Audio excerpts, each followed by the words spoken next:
Hay una parte de nuestro cerebro en donde tenemos las emociones que a menudo las situamos en el corazón y que las expresamos con una emotividad que parece que nacen de otras vísceras, tienen su ubicación en este centro neurálgico que, como hemos visto en vídeos anteriores, es nuestro cerebro. Nos vamos a estudiar ahora lo que denominamos técnicamente el cerebro sensible, es decir, aquella parte de nuestro cerebro donde radican nuestras emociones y nuestros sentimientos.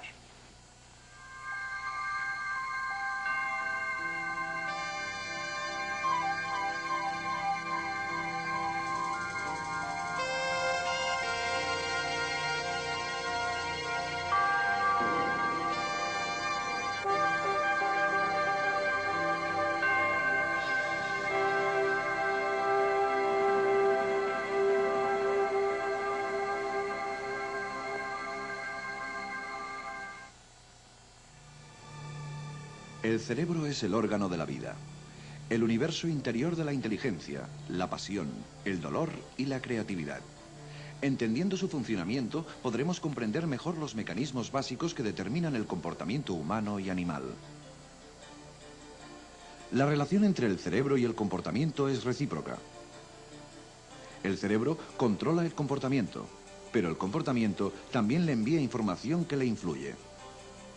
En este sentido, podemos hablar tanto de cerebro receptor como de cerebro de comportamiento. Puesto que está diseñado para modificarse a causa del comportamiento que provoca y de los estímulos del entorno, el cerebro está siempre abierto a cualquier cambio. Puede alterar su funcionamiento e incluso llegar a cambiar su propia estructura a medida que adquiere más conocimientos, lo mismo que llega a ser más erudito y sofisticado acerca del mundo que le rodea.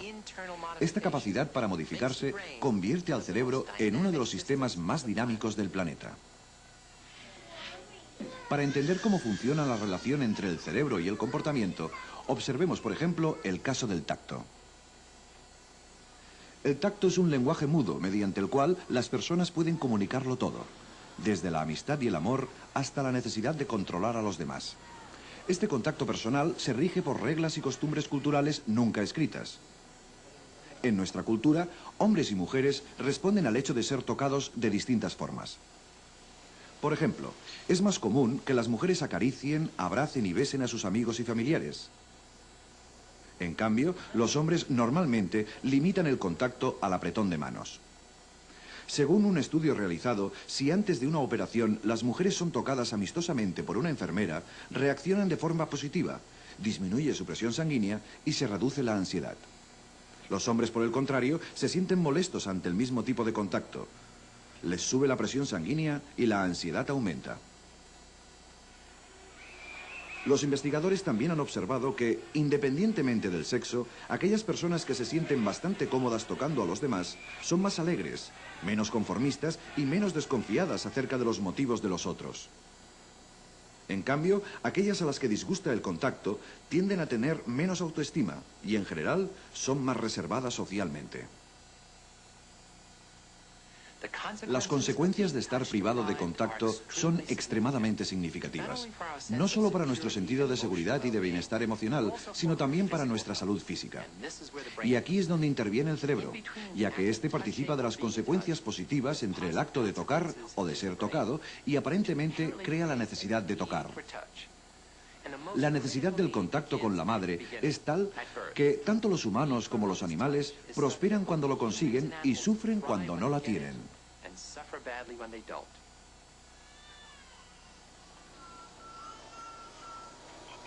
Cuando los bebés prematuros son introducidos en incubadoras que les proporcionan todo lo necesario para seguir con vida, todavía necesitan otra cosa: las caricias. ¿Qué cambiaría si los bebés fueran sometidos a sesiones diarias de caricias mientras siguen en la incubadora? Esta pregunta la formuló el psicólogo Tiffany Field de la Universidad de Miami. Se eligieron al azar 20 bebés prematuros que recibieron caricias periódicas. Otros 20 recibieron el tratamiento hospitalario normal sin ningún tipo de contacto. Salvo en este aspecto, ambos grupos recibieron los mismos cuidados.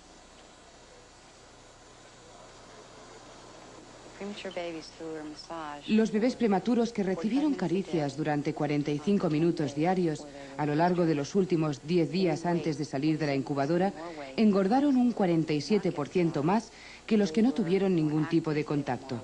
Eran más activos y más despiertos.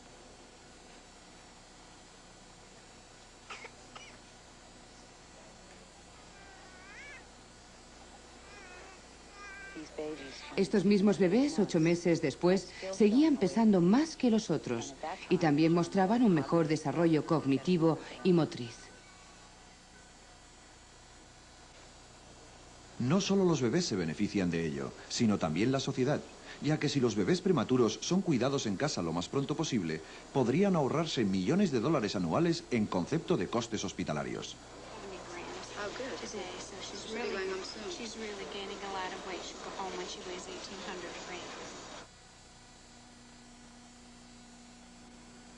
Durante ese mismo periodo, Saul Chamber de la Universidad de Duke y colaborador de Phil, dirigía otro equipo de investigación. Trabajando con crías de rata, Chamber demostró que el contacto con la madre es de una importancia biológica decisiva para la cría. El contacto con la madre, ahora lo sabemos con certeza, es absolutamente necesario para mantener el crecimiento y el desarrollo normales de, en este caso, las crías de rata. Observamos que si las separábamos de la madre, aunque fuera por un breve intervalo de tiempo, disminuía la presencia de esta enzima llamada ornitina descarbolixalasa, o ODC, que es muy importante para el crecimiento y el desarrollo. Así que tuvimos que tratar de comprender por qué una separación tan corta podía tener efectos tan dramáticos sobre el cuerpo y sobre el proceso de crecimiento.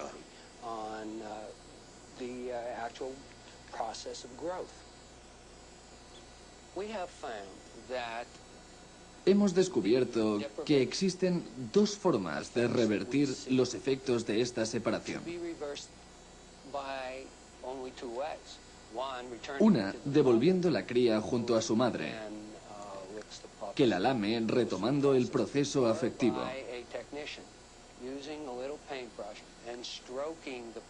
O mediante una ayudante que con un pincel toca a las crías con frecuencia, como si fuera su madre. La investigadora Cindy Kuhn nos muestra cómo son tratadas las crías de rata. Muy bien. Este es un comportamiento maternal activo normal. Está recuperando a sus hijos. Como ves, hemos desordenado su nido, así que ahora los va a reunir de nuevo, lamiendo y estimulando a cada uno por turno, dando vueltas alrededor de ellos esporádicamente. En unos 5 o 10 minutos volverá a tenerlo todo controlado y se limitará a sentarse sobre ellos para que puedan mamar. Estas crías han sido separadas de su madre durante unas 2 horas. Han estado temporalmente privadas de su contacto. Cuando las estimulo con este pincel, de forma brusca, los estimula, como cuando ella los lame y los lleva a su sitio. Hemos observado que cuanto más tiempo pasan separados de la madre, menos responden a los estímulos, lo cual es probablemente otro síntoma de la deprivación. Y así, con esta estimulación, sus enzimas vuelven a la normalidad.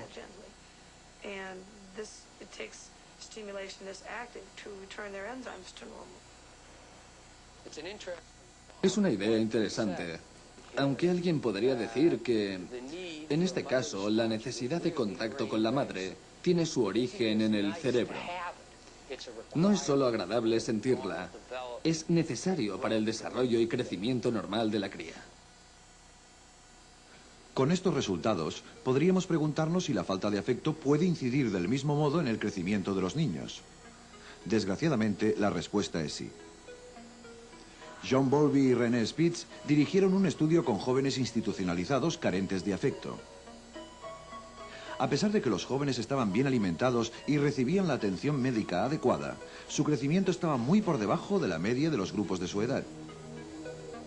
debido a que el crecimiento físico está claramente afectado por la experiencia psicológica. Este fenómeno es conocido con el nombre de enanismo psicosocial. El mecanismo mediante el cual la deprivación emocional detuvo el crecimiento de los niños parece hallarse en el fracaso del hipotálamo cerebral, que normalmente estimula la glándula pituitaria para que segregue las hormonas del crecimiento.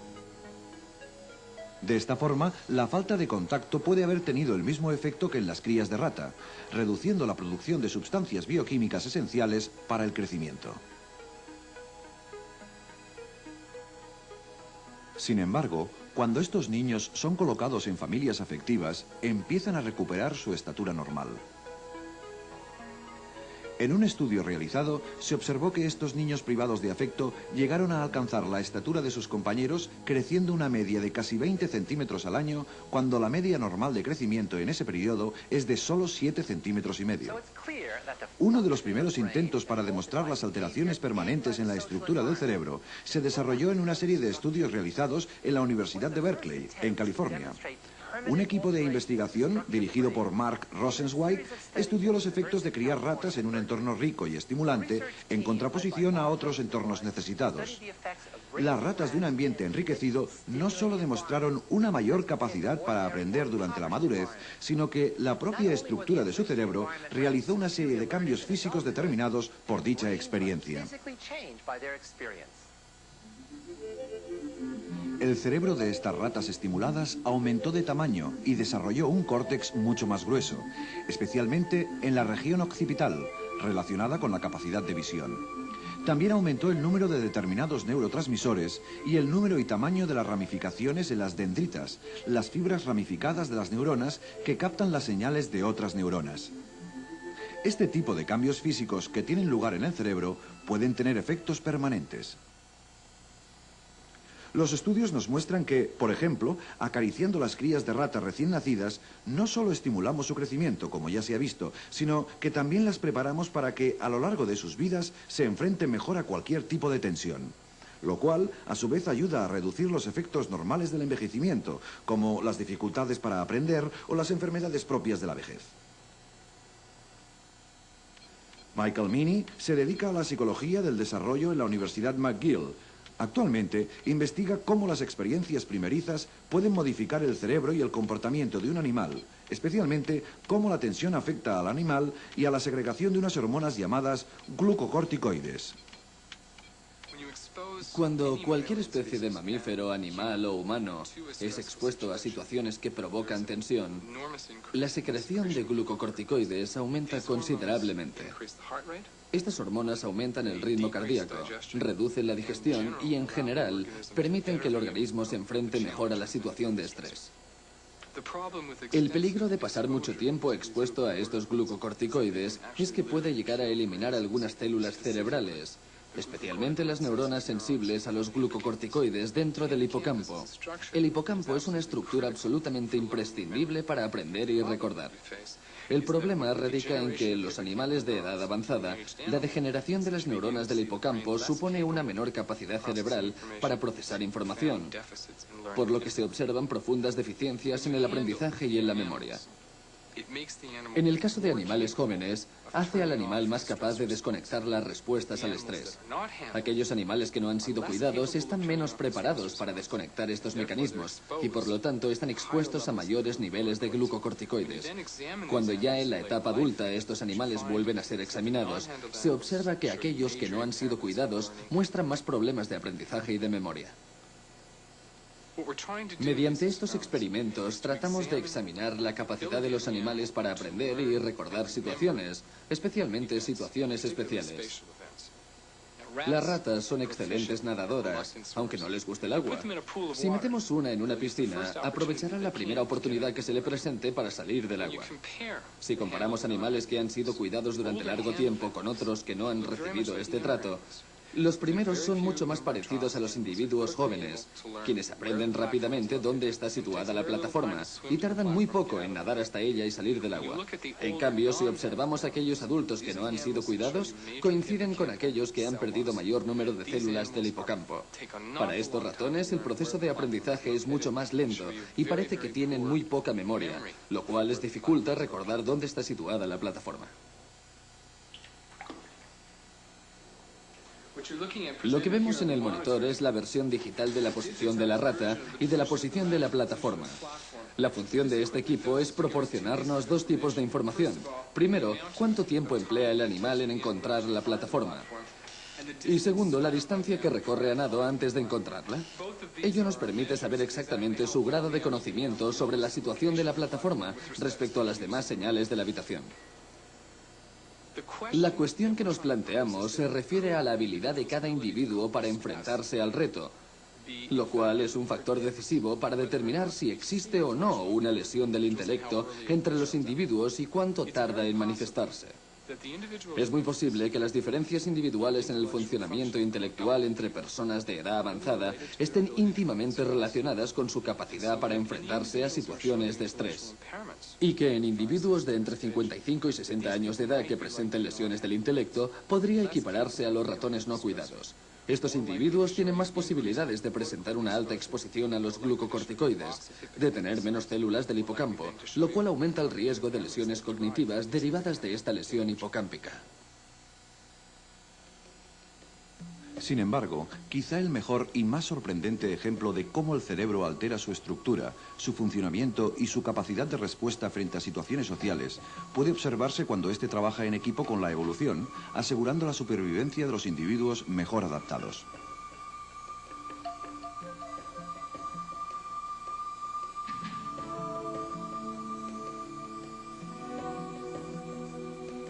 Con su teoría de la evolución, Charles Darwin nos hizo conscientes de que la supervivencia del mejor en realidad significa que aquellos animales mejor preparados para adaptarse a los cambios del entorno transmiten sus genes a su descendencia.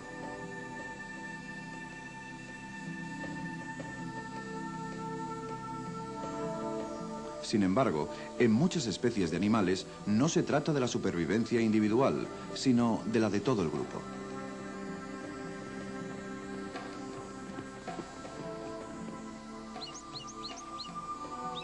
Por ejemplo, los pájaros lanzan llamadas de alarma cuando el enemigo está cerca y amenaza su vida. Sin embargo, gracias a ello, aumentan las posibilidades de supervivencia de los demás miembros de su especie. Esta estrategia de supervivencia para el grupo y otras similares a menudo implican una mayor organización, no solo en la fisiología del animal, sino también en su estructura cerebral.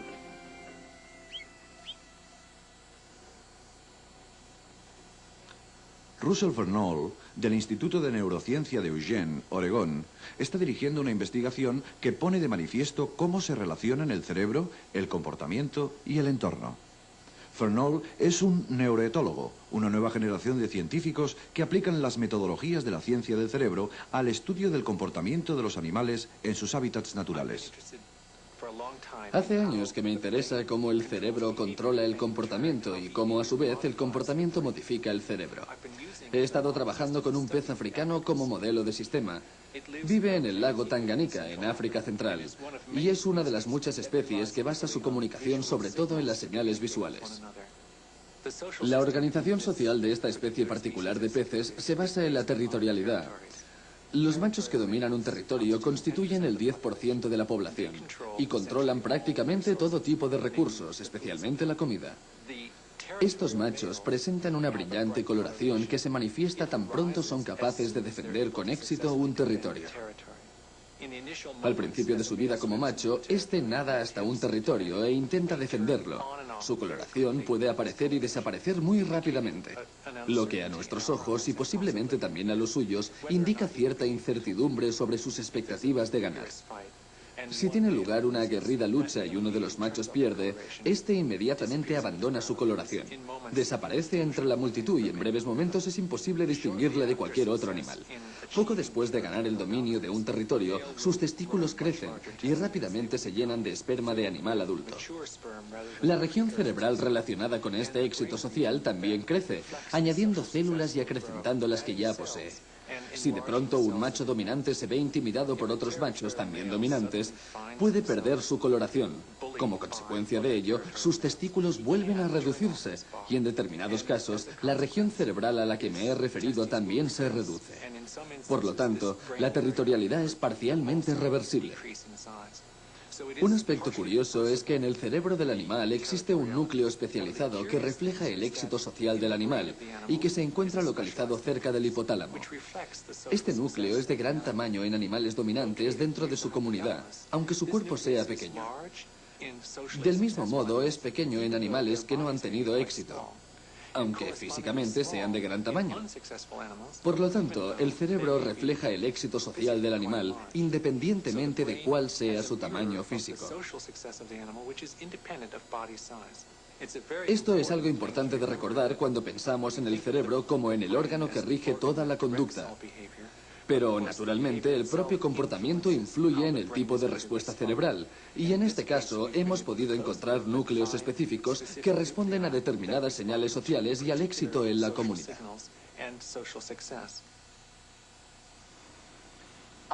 El origen de este tipo de investigaciones normalmente se basa en la observación del comportamiento ordinario de los animales en su hábitat natural. Es allí donde los investigadores estudian cómo se desarrollan las estrategias comportamentales para aumentar las probabilidades de supervivencia. Después, en el laboratorio, tratan de responder a algunas de las cuestiones sobre la relación entre estos cambios en el comportamiento esenciales para la supervivencia del grupo y los correspondientes cambios en el cerebro y en el sistema visual. Así los investigadores pueden descubrir si el cerebro responde al comportamiento social y cómo es modificado por la experiencia.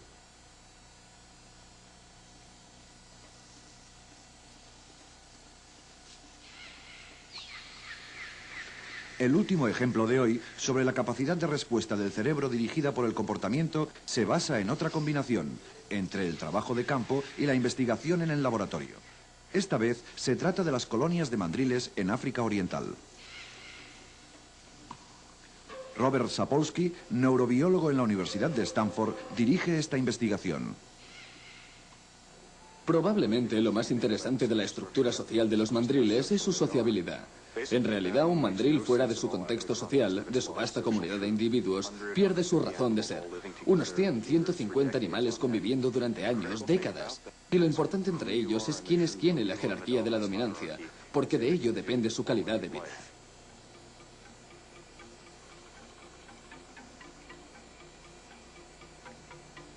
Tras 10 años de estudio, parece claro que el rango que se ocupa está muy relacionado con el funcionamiento fisiológico del cuerpo, los niveles de colesterol, los diferentes tipos de colesterol, los benignos y los malignos, la jerga del HDL, LDL. Es importante en términos de patologías cardiovasculares cómo funciona el sistema inmunológico y de cómo combate las enfermedades, del sistema reproductivo, las hormonas. Todo ello varía en función de su estatus dentro de la sociedad. Y en general, lo que consideramos el modelo de estrés fisiológico más saludable para el individuo es el que se observa entre los animales del estatus más alto. Es como si primero consiguieran un alto estatus social y después el cuerpo empezara a funcionar mejor. Como si el comportamiento, el estatus dominante entre estos animales, es lo que dirige los cambios fisiológicos. Entonces, nos preguntamos cómo es posible que de repente estén en un estatus social tan alto y que ello suponga un cambio en las funciones del cuerpo. Ello hace que, especialmente en situaciones de estrés, todos los aspectos del funcionamiento del cuerpo sean distintos. Por lo que se conoce del estrés, pensamos que está muy relacionado con el control y la posibilidad de predecirlo. Además, un animal dominante tiene mucho más control sobre su propia vida que uno subordinado. Sin embargo, Sapolsky también descubrió que el estilo de la conducta dominante entre los mandriles, no solo su estatus, estaba muy relacionado con sus niveles de estrés. Los mandriles, como los humanos, a menudo compiten unos con otros, incluso cuando resulta innecesario.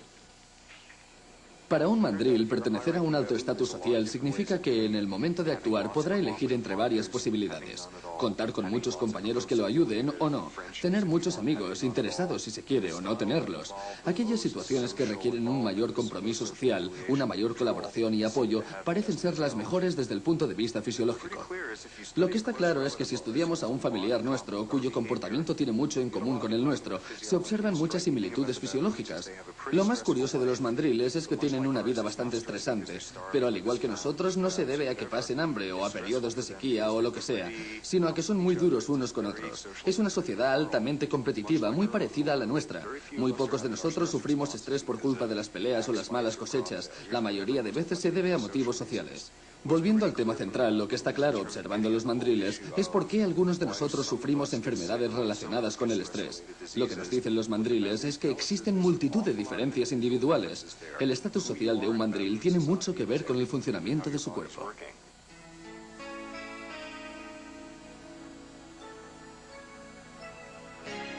A lo largo de este programa, hemos visto cómo la investigación desde varias disciplinas destaca la capacidad del cerebro para automodificarse y modificar su funcionamiento.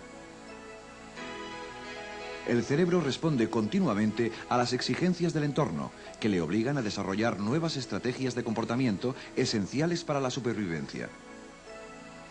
Esta investigación ha descifrado el mensaje básico de la calidad dinámica y sensible del cerebro.